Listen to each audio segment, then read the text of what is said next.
કેન્દ્રીય ગૃહમંત્રી અમિત શાહના હસ્તે રાજસ્થાનને 6,262 કરોડના વિકાસ કાર્યોની ભેટ. ગૃહમંત્રીએ ચિત્તોડગઢમાં જનસભાને સંબોધતા કોંગ્રેસ પર કર્યા પ્રહાર. કહ્યું, જનતા સોનિયા ગાંધીને ક્યારેય માફ નહીં કરે.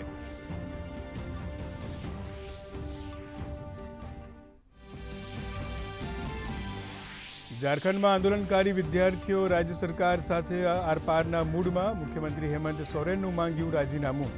આજે રાજ્યભરમાં મુખ્યમંત્રી અને કોંગ્રેસ નેતા રાહુલ ગાંધી વિરુદ્ધ વિરોધ પ્રદર્શન.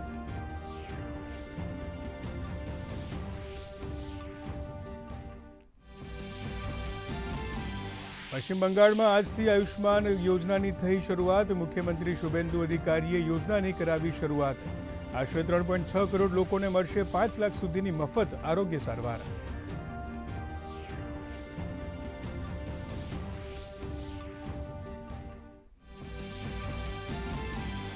પૂર્વ પ્રધાનમંત્રી અને ભારત રત્ન અટલ બિહારી વાજપેયીજીની પુણ્યતિથિ. રાષ્ટ્રપતિ, ઉપરાષ્ટ્રપતિ અને પ્રધાનમંત્રી સહિત અનેક નેતાઓએ સદૈવ અટલ પર અર્પી શ્રદ્ધાંજલિ.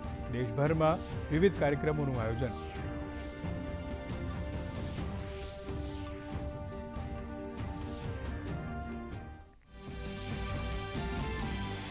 મુખ્યમંત્રી ભૂપેન્દ્ર પટેલ વાઇબ્રન્ટ ગુજરાત ગ્લોબલ સમિટના સંદર્ભે અમેરિકા અને કેનેડાના પ્રવાસે થયા રવાના. સીએમ સાથે ઉચ્ચ અધિકારીઓ અને ઉદ્યોગકારોનું પ્રતિનિધિમંડળ પણ રવાના.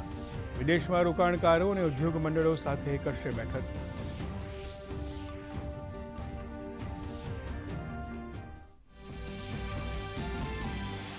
રાજ્યમાં ચોમાસાની સિઝનનો સરેરાશ 74.11% વરસાદ. દક્ષિણ ગુજરાતમાં સૌથી વધુ સિઝનનો 101% વરસાદ.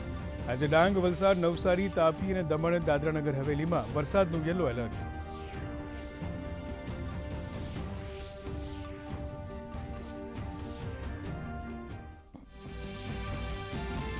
તો સરદાર સરોવર નર્મદા ડેમની સપાટીમાં વધારો. છેલ્લા 24 કલાકમાં 25 સેન્ટીમીટરનો વધારો. ડેમની સપાટી 134.95 મીટર પર પહોંચી. ડેમ 89% ભરાતા પાણીની નહીં રહે તંગી.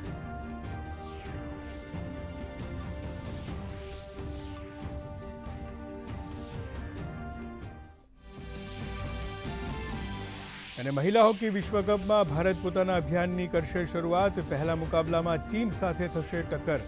પુરુષ હોકી ટીમે શાનદાર શરૂઆત કરી વિજયી આરંભ કર્યો.